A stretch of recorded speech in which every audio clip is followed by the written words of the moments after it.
Now we are going to see a next topic in motion, that is average speed.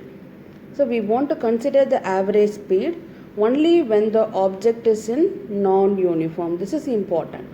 So if it is uniform, there is no need of average speed. If it is non-uniform, we want to consider the term average speed. So first, what is average speed? What is the definition? Average speed is the ratio of total distance traveled and the total time taken for motion. If you want to write in formula, this is how you want to write: average speed equal to total distance traveled by total time taken. Okay, this is up to average speed. Next we go for weight of an object. So what is weight? The weight of an object is the force with which the earth attracts it. Then you know what is force of gravity. The force of attraction due to the earth is known as force of gravity.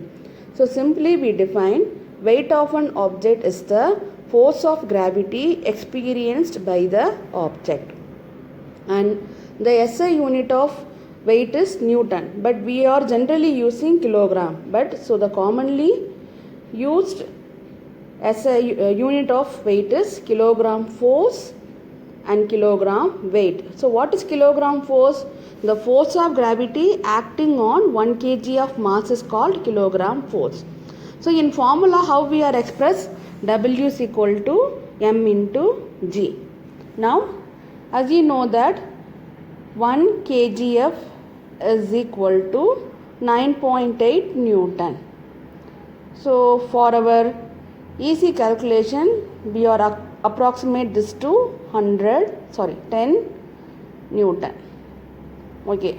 So now the submultiples of kgf is gram force. So 1 gram force is equal to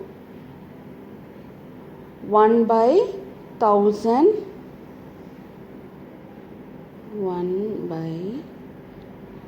1000 kilogram force. So from the above, you know that 1 kilogram force is equal to 10 Newton. So we are going to substitute this.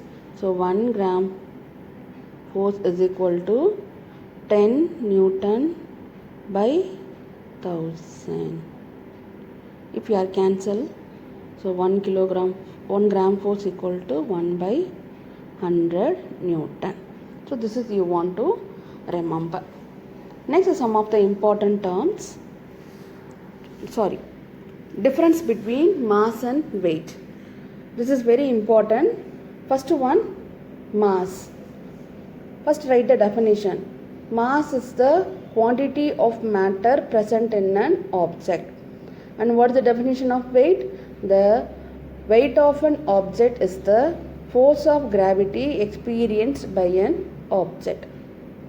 Next, it is a constant quantity, or it is independent of change of place. But mass weight can be vary from place to place. And SI unit of mass is kilogram and SI unit of weight is Newton. And this mass can be measured with the help of beam balance, and the weight can be measured with the help of spring balance. And mass is a scalar quantity because it have only the magnitude. And weight is the vector quantity because we know the magnitude as well as the direction. And third important one, mass of an object can never be 0, but weight of an object may be 0 where in a gravity free space. So if you are standing in the core, then your weight become 0 because at the core the weight is 0 because the gravity is 0. Next we go for some important terms.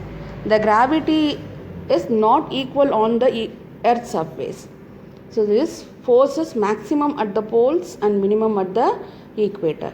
And next, the gravity varies with respect to the height or depth from the earth's surface. So the gravity of force of the moon is 1/6 of the gravity of earth. So if your weight is 60 kg on earth, then your weight become 10 kg on moon because the moon gravity is 1/6 of the gravity of earth.